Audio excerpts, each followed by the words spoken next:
Hello friends, जय माता दी। स्वागत है आप सभी का हमारे चैनल सनातनी मार्ग में। तो आइए हम सब आज माता सरस्वती जी के 9वें अध्याय का पाठ करते हैं। माता कराली, माता कालिके, माता अंबिके, माता ज्वाला, माता शिवदूती सबका कल्याण करें। पढ़ने वाले तथा सुनने वाले सब पर प्रसन्न हों। और अभी तक हमने 8वें अध्याय में पढ़ा रक्त बीज वध, और आइए अब 9वां अध्याय निशुंभ वध पढ़ते हैं। राजा ने कहा, हे ऋषि राज, आपने रक्त बीज के वध से संबंध रखने वाला वृत्तांत मुझे सुनाया। अब मैं रक्त बीज के मरने के पश्चात क्रोध में भरे हुए शुंभ व निशुंभ ने जो कर्म किया वह सुनना चाहता हूँ। महर्षि मेधा ने कहा, रक्त बीज के मारे जाने पर शुंभ और निशुंभ को बड़ा क्रोध आया और अपनी बहुत बड़ी सेना के साथ इस प्रकार सर्वनाश होते देख निशुंभ ने देवी पर आक्रमण करने के लिए दौड़ा। उसके साथ बहुत से बड़े बड़े असुर देवी को मारने के वास्ते दौड़े और महापराक्रमी शुंभ अपनी सेना सहित चंडिका को मारने के लिए बढ़ा। फिर शुंभ और निशुंभ का देवी से घोर युद्ध होने लगा और वह दोनों असुर इस प्रकार देवी पर बाण फेंकने लगे जैसे मेघों से वर्षा हो रही हो। उन दोनों के चलाए हुए बाणों को देवी ने अपने बाणों से काट डाला और अपने शस्त्रों की वर्षा से उन दोनों दैत्यों को चोट पहुंचाई। निशुंभ ने तीक्ष्ण तलवार और चमकती हुई ढाल लेकर देवी के सिंह पर आक्रमण किया। अपने वाहन को चोट पहुंची हुई देखकर देवी ने अपने छुरप नामक बाण से निशुंभ की तलवार व ढाल दोनों को ही काट डाला। तलवार और ढाल के कट जाने पर निशुंभ ने देवी पर शक्ति से प्रहार किया।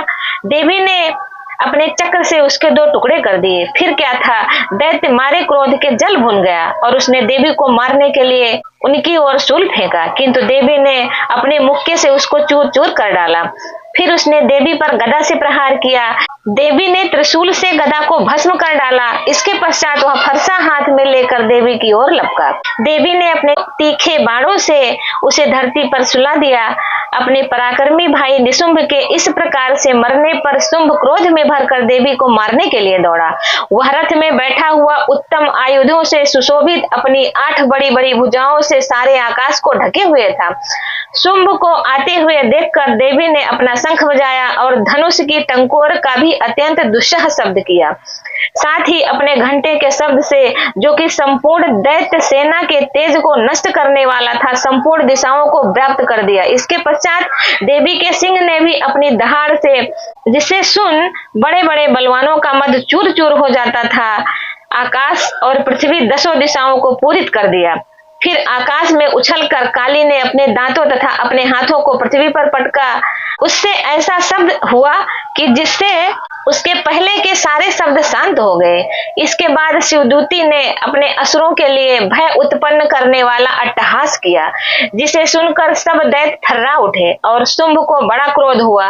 फिर अंबिका ने उसे, अरे दुष्ट, खड़ा रह कहा तो आकाश से सभी देवता जय हो बोल उठे।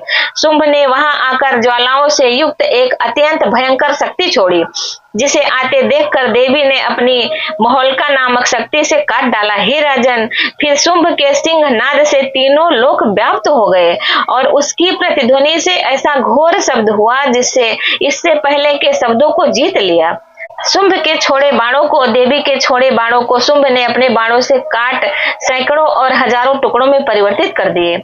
इसके पश्चात जब चंडिका ने क्रोध में भरकर शुंभ को त्रिशूल से मारा तो वह मूर्छित होकर पृथ्वी पर गिर पड़ा। जब उसकी मूर्छा दूर हुई तो वह धनुष लेकर आया और अपने बाणों से उस देवी, काली तथा सिंह को घायल कर दिया। फिर उस राक्षस ने 10,000 भुजाएं धारण करके चक्र आदि आयुध से देवी को आच्छादित कर दिया।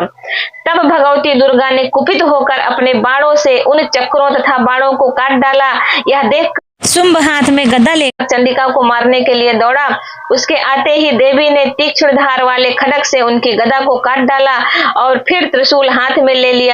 देवताओं को दुखी करने वाले शुंभ को त्रिशूल हाथ में लिए हुए आता देखकर चंडिका ने अपने शूल से उसकी छाती पर प्रहार किया और उसकी छाती को चीर डाला। शूल विदीर्ण हो जाने पर उसकी छाती में से एक उस जैसा ही महापराक्रमी दैत्य ठहर जा कहता हुआ निकला। उसको देखकर देवी ने बड़े जोर से ठहाका लगाया।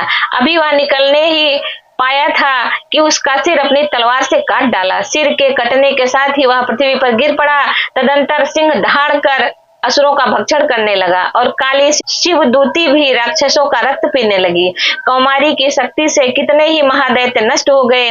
ब्रह्मा जी के कमंडल के जल से कितने ही असुर समाप्त हो गए। कई दैत्य माहेश्वरी के त्रिशूल से विदीर्ण होकर पृथ्वी पर गिर पड़े और कई वाराही के प्रहारों से छिन्न भिन्न होकर धराशायी हो गए। वैष्णवी ने भी अपने चक्र से बड़े बड़े महापराक्रमियों का कचूमर निकालकर उन्हें यमलोक भेज दिया और इंद्री ने भी कितने ही महाबली राक्षस के टुकड़े टुकड़े कर डाले। कई दैत्य मारे गए, कई भाग गए। कितनों को ही काली शिवदूती ने और उनके सिंह ने भक्षण कर लिए। इसी प्रकार माता सप्तशती का 9वां अध्याय संपूर्ण हुआ।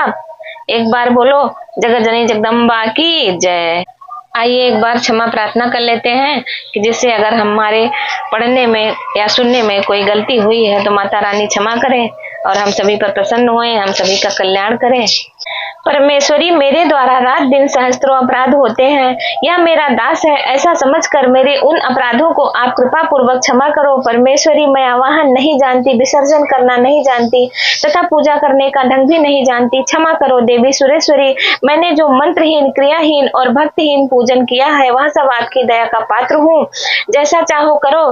देवी परमेश्वरी, अज्ञान से, भूल से अथवा बुद्धि भ्रांत होने के कारण मैंने जो न्यूनता या अधिकता कर दी हो वह सब क्षमा करो और प्रसन्न हो। सच्चिदानंद स्वरूपा परमेश्वरी, जगत माता कामेश्वरी, आप प्रेम पूर्वक मेरी यह पूजा स्वीकार करो और हम पर प्रसन्न हो और हमारे सभी श्रोतागणों पर प्रसन्न हो। आप सभी से अनुरोध है, वीडियो पसंद आए तो लाइक कर देना और चैनल को सब्सक्राइब कर देना और कमेंट में जय माता दी लिखना ना भूलना। सभी को जय माता दी।